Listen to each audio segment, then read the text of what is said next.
Welcome to the Growth Guys Podcast, presented by KinderReeseCoaching.com. This is the #1 podcast for real estate agents who are serious about growing their business. Get the strategies and tactics to grow your business fast while building the lifestyle you dream of. Now, sit back, buckle up, and get ready, because we're about to get real. The Growth Guys Podcast starts right now. Hey everybody, it's Jeff Kiani with the Growth Guys Podcast. I'm excited to be with you today on the 6th episode of the Growth Guys Podcast. On this episode, John Kitchens and I talk about leading your team and some of the best meeting structures and rhythms to ensure that you have a high level of communication with your team. That's all important when it comes to hitting the goal and making sure that everybody's on the same page. Welcome back to the Growth Guys Podcast. Maintain, how do we communicate? And, just situations to where, man, I tell you, one of the biggest situations that you have to be careful of is, it's not letting anybody come put their monkeys on your desk. And meaning that they want to, they want to bitch and complain about somebody or something. And, it's like, so what did that person say when you went and talked to them? Like, well, I haven't talked to him yet. I haven't. I just wanted to beat on my chest for a minute about some stuff. I'm like, you ain't setting those monkeys on this desk. Like, you go talk to that person, right? Yeah. You go talk to them. And it's, you come back and you go back and you relay it to the core values. And it's like, hey, let's what's frustrating here? Is it out of alignment? Is it out of character? Or what is it? Are they doing, what's the agreement? Right. And that's usually the biggest thing, is that, people want to do good. And one of the biggest things is that, they lose sight of, they don't lose sight.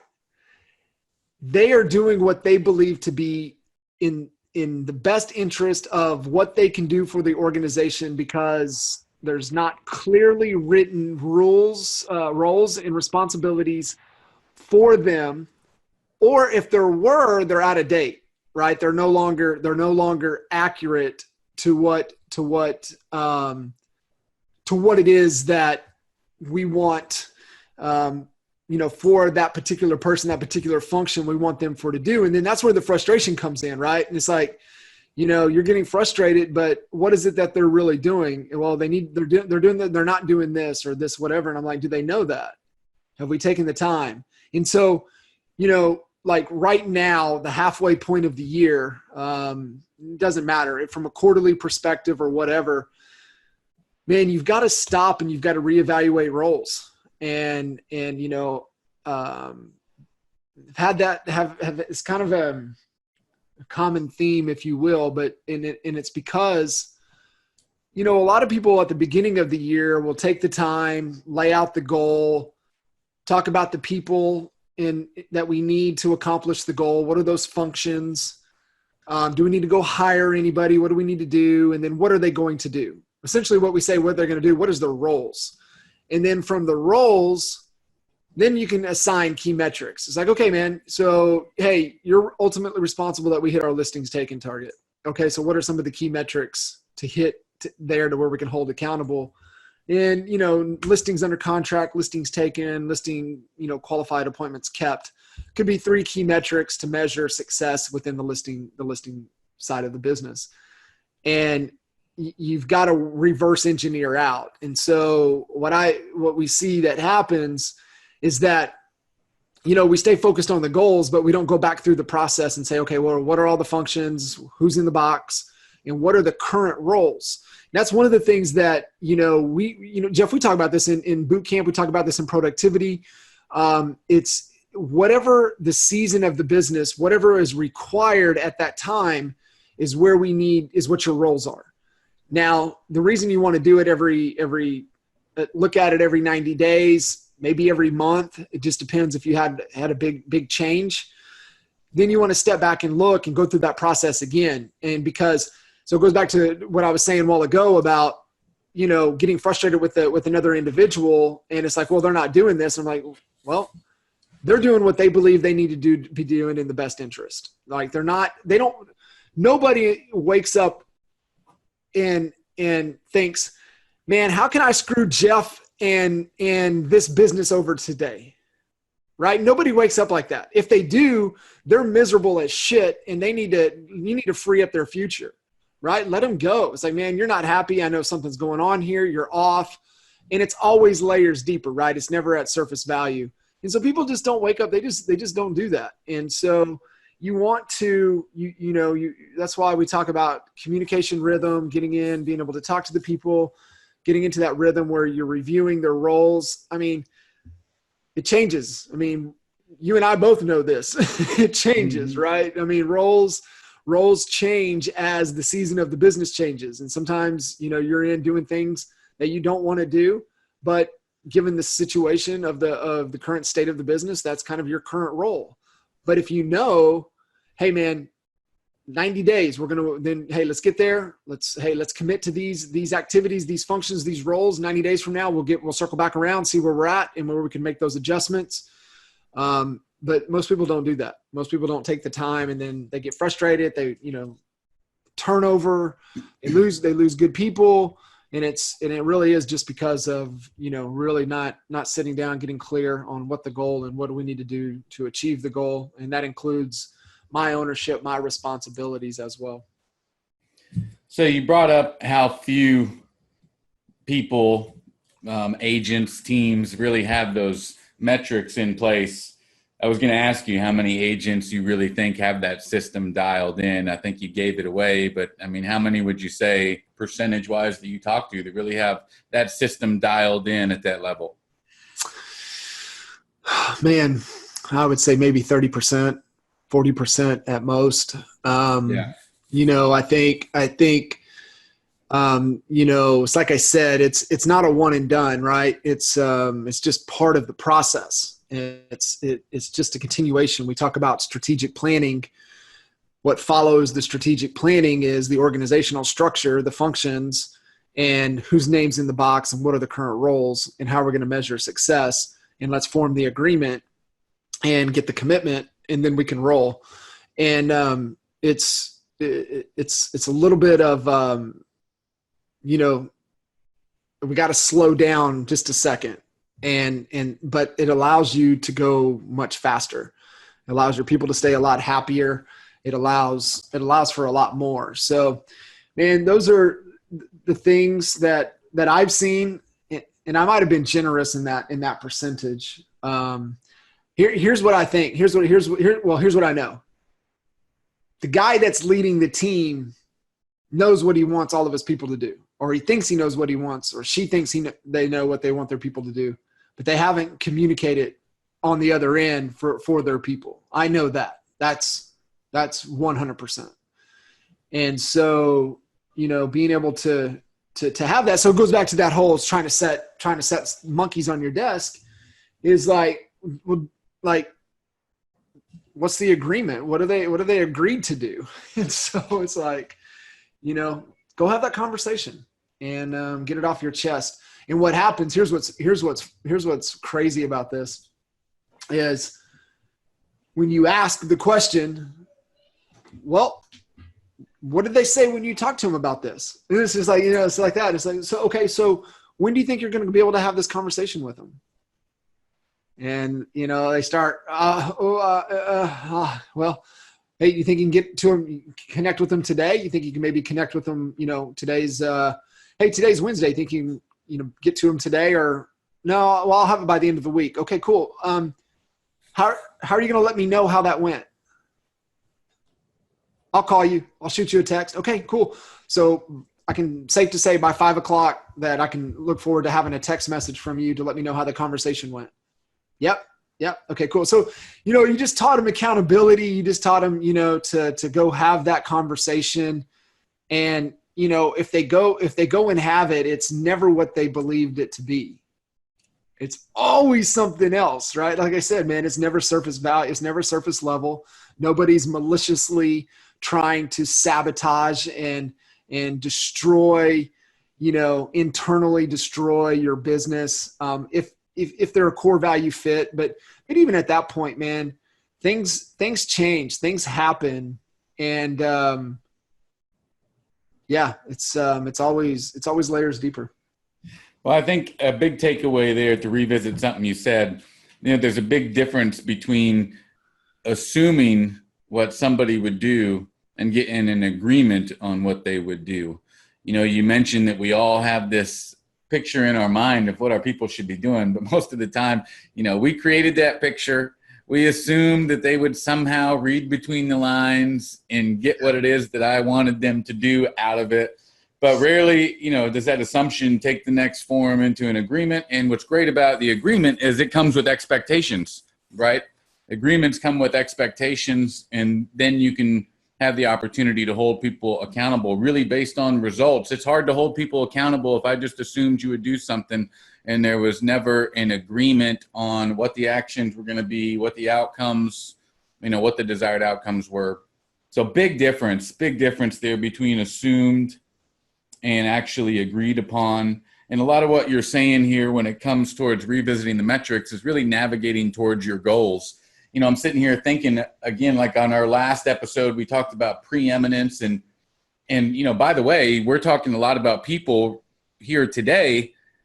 Preeminence doesn't just work or is to be applied towards customers, right? I mean, if you want to get people on your team to be leaders, leaders creating leaders, you're creating and implying or implementing a strategy of preeminence within your office and the culture there too. And that's why holding people accountable and coming back to these metrics, that's the right stage, right? And you're navigating towards your goals, and you're navigating your people towards them as well. And if I was to jump in the car, it's not much different than how we've gotten used to using the Google Maps in our car. I don't get in my car and tell it to drive me 100 miles away without it checking in, sometimes too often. Like every mile it's checking in to let me know that I'm on the right track and I'm getting closer. It tells me how far away I am from my destination, how long it's going to take me to get can I get this for like real world? You got to use the Waze app where you can plug in the voice. So I was rolling with Kinder the other day, and he's got it set to Toy Story. So you got all the Toy Story characters talking to you as you're going through, and I love it. The cop is funny, man. It's good. So it's that for your business. We're 1 mile down the road. That means we're 1 week down the road. We're halfway to our destination. That means we're halfway through the year. Whatever it is, let's stop and check if we're on the right track. That's all we're talking about. And the more of those Toy Story pop-ups and left turn 1 mile ahead. You want to know about the left turn. 100%. You need to know about the left turn. I mean, the only difference is, hey, navigation isn't perfect either. Like I get that message to take the turn a quarter mile before the turn, but at least I get the message. In the real world, you don't get the message until you passed the exit. And you got to go up back and make a U-turn. And that means lost time, lost opportunity, and usually a whole lot of lost money. Right on. 100%.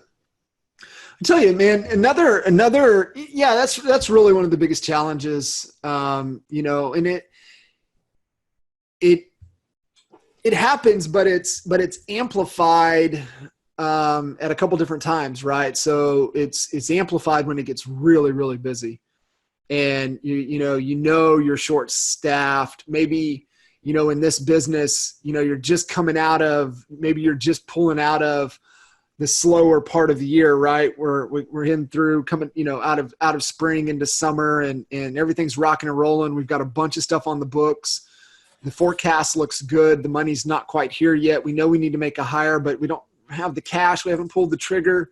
And so that's why sometimes it's important to even, circle down and say, hey, for the next 30 days, this is what we're going to singular stay focused on, right? And just narrow the scope of what it is that we're trying to accomplish. and just get everybody rowing in the same direction. And it's absolutely critical. And I think where a lot of people get hung up, Jeff, is that they think that this is how it's going to be forever. And they don't realize how short term a lot of the things that's going on in their business, how long it really is. And so, just understanding that it's not forever, it's just what the current situation is right now. I mean, you can train people for 30 days or you can train them for the rest of their days. Yeah. You know what I'm saying? I mean, you keep on having the same discussion with the same person all the time. You feel like somebody's never making any progress or implementing the changes. Maybe you haven't really sat down and had the right discussion and had a real agreement. And so, those 30 days, like you said, you spend 30 days really focused on getting everybody centered around one common goal, indoctrinating everybody into the practice of how we're going to track our progress. If you do that once, it'll probably do its part at becoming a part of the culture, and as long as you consistently apply that to every metric that you're trying to get to this time of the year. You're probably looking at how many nurtures you have in your database. What percentage of those can we anticipate converting in the next 6 months? What kind of inventory do we have of potential future sellers and buyers that we expect we might be able to take to market here by the end of the year? What do we look like as far as lead flow and other opportunities coming in from different campaigns? And if we don't have a metric to track each one of those and have everybody on the same page moving towards them, probably not going to get to where we want to go. So, you had 24 calls this week, Kitchens. You had 24 coaching calls this week. It's the end of Wednesday. Still two more days to go. 2 more days, and you probably have 3 or 4 more calls today. And so I know today we are talking a lot about people, and that is a large part of the conversation that you have with agents, I know, and helping people make the right hires at the right time, build out their team, manage their people so that they can spend more time doing the high value activities that they should be doing versus other stuff that buyer's agents can take care of or an admin can take care of. So, what are some of the discussions that you're having right now with people in regards to people? We are coming in for most people either probably smack dab in the busiest time of their market or just getting into it. So what are you running into on these calls? I mean, you had 24 this week. A lot of, as it relates to people, I think comes back down to, really just communication. Understanding how to communicate and really connect with one another in a way that gets everybody rowing in the right direction. And, just having that rhythm. It's the same old adage that, I've had the opportunity to coach a lot of husband and wife teams, over the years. And, it's the number one thing. I was like, how often do you guys, communicate? And always the answer is, well, we see each other every day. And I said, I get it. I understand. But how often do you guys communicate? And the answer is usually not very much. And there's a lot of in passing, but they're not sitting down and actually having a structured communication on the things that they need to talk about to drive their business forward. And so it's really understanding and creating the space and the time in the calendar to have the conversations that we need to have to move the business forward. And, we set them up usually in some type of impact zone rhythm to where we're really focused with a set agenda on whatever that specific topic is, right? That area of the business. And it could be our priorities. It could be leads. It could be marketing. It could be sales. It could be our listings. It could be our closings. It could be the financial, whatever that structure, that rhythm needs to be. Some of them can be grouped together. Some of them need their own separate space. But just being able to create that rhythm to where, eyes on, hands off, right? We're able to see what's going on in the business. We're able to get clear on tactical items that need to happen week over week to move the business forward in that particular area. And so it's just creating a structured way to really communicate. And the more that you do that, the more visibility, the easier the conversations, right? Just think, you've got something that's been festering that you haven't had a conversation on. If you would have just had the conversation right out of the gate, it's no big deal. But if you let it fester for weeks and weeks and weeks and weeks, and all of a sudden it becomes a really big deal. So, just establishing that rhythm, giving it a space to have that conversation, I think is the biggest thing, really right now. Communicating. It's just like you said, it's getting busy. So how do we continue to maintain that high level of communication when we've got everybody running everywhere? And so just figuring out a way to make sure that we're talking about the things and we're seeing the things that we need to really be focused on. Yeah. And we've got a few minutes left in today's episode. I want to walk through kind of what our rhythm looked like, because you brought up meeting rhythm, and it's super, super important. You want to catch things long before they become big problems. And I want to walk everybody through kind of what our rhythm looked like when we had our active brokerage, one of the ones that you've been involved in, Kitchens here in Dallas, Fort Worth. And so we had, to give everybody kind of the context, we had an inside sales team of, at one point around probably a dozen inside sales agents. We had real estate agents, what we referred to as partners. We had probably about 20 agents or so at one time. And there was a meeting rhythm that facilitated every function of that business, from dials made per day from the ISA team.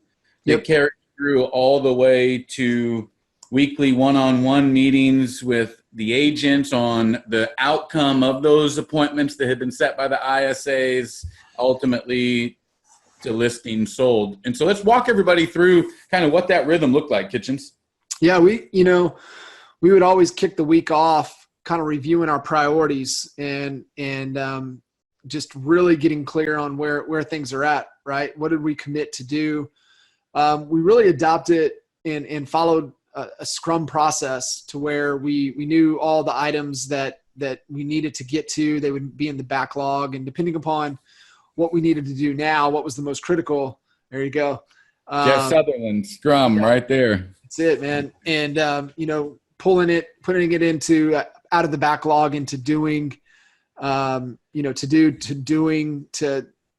waiting, kind of where's the choke point, to done.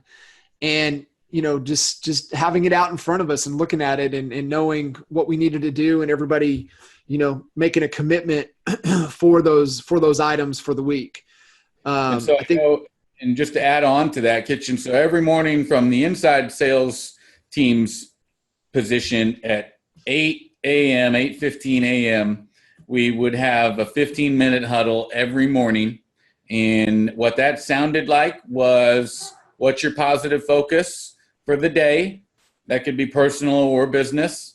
Second was, what were your dials, contacts, nurtures, and appointments from the day before? Yep. And next was, who do you think you can set a listing appointment with this week?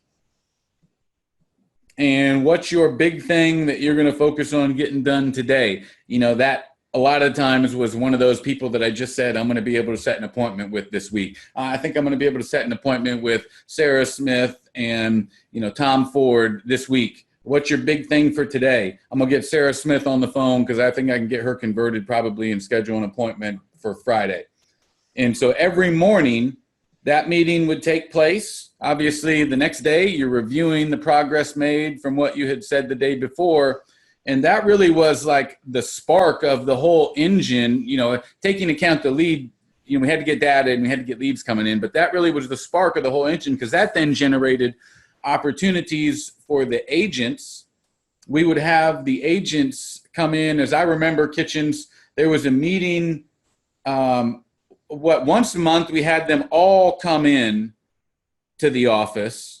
Right? And we handed out the Honey Badger Award. I think it was once a month we had them all come into the office, where we were all able to get updated on what was going on, and they rotated out of a one-on-one meeting. Usually that meeting, when they come to the office of the month, there would be a one-on-one meeting. So everybody would stick around until lunch. We would cater lunch. By noon, everybody would have had their one-on-one meeting with Kitchens or Alex, whoever it might have been, and be out of there. And then besides that one-on-one in-person meeting every month, I think it was there was one other, it might've been every week. I can't remember that we were meeting with for the partners we met every week. We would, we had just kind of an update, kind of state of the market, kind of what's going on, anything that we needed to communicate. It's just like you said, we love for them to be in office every Tuesday. We did it on Tuesdays, but we understood, because most of them were traveling throughout the Metroplex. So we just asked for sure one time a month.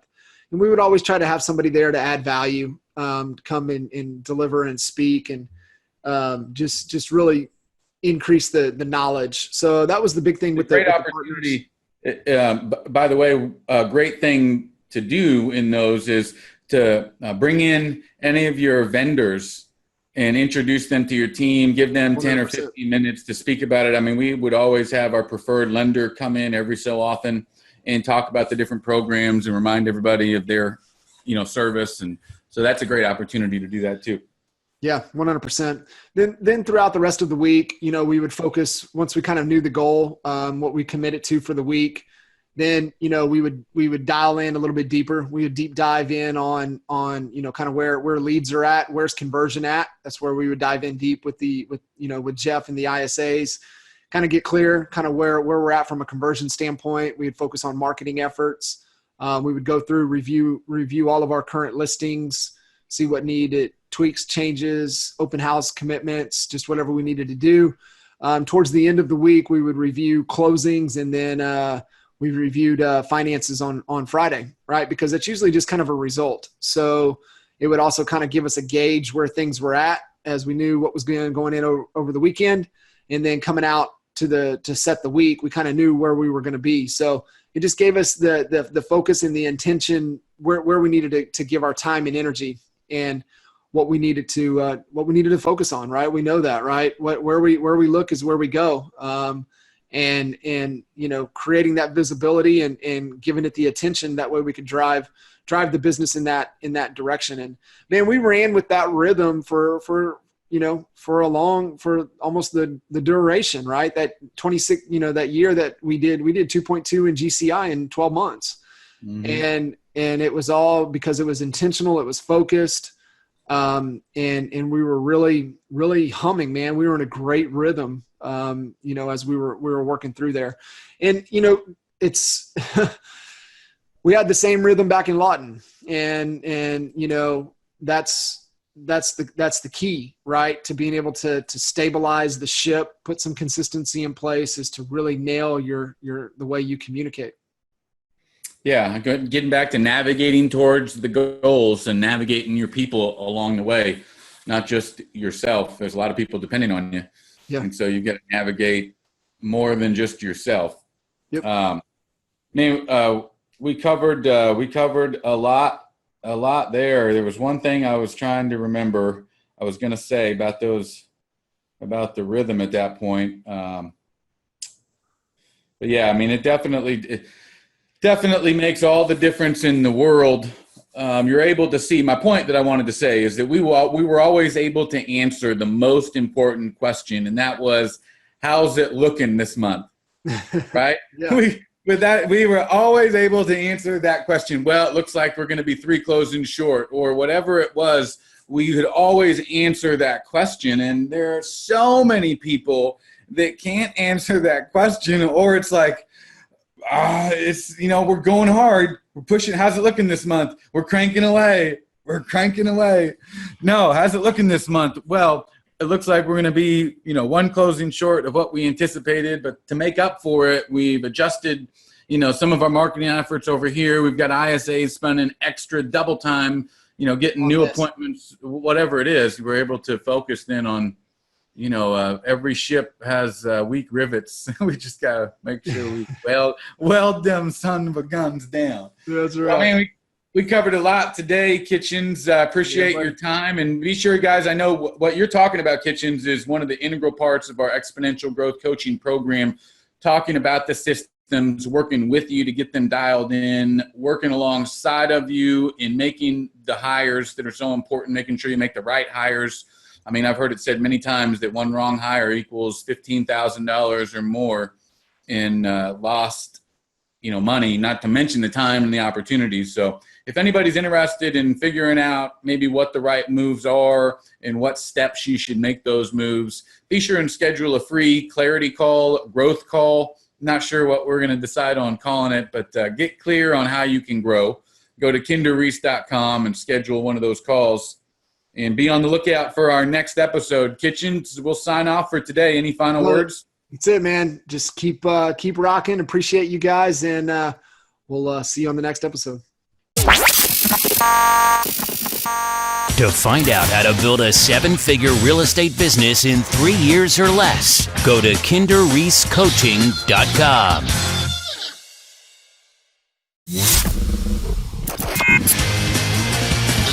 You've been listening to the Growth Guys Podcast. If you want us to help you grow your real estate business, go to kinderreesecoaching.com. And don't forget to subscribe to the Growth Guys Podcast on iTunes, SoundCloud, Stitcher, or wherever you get your podcast fix to get new, fresh weekly episodes. Catch you next time on the Growth Guys Podcast.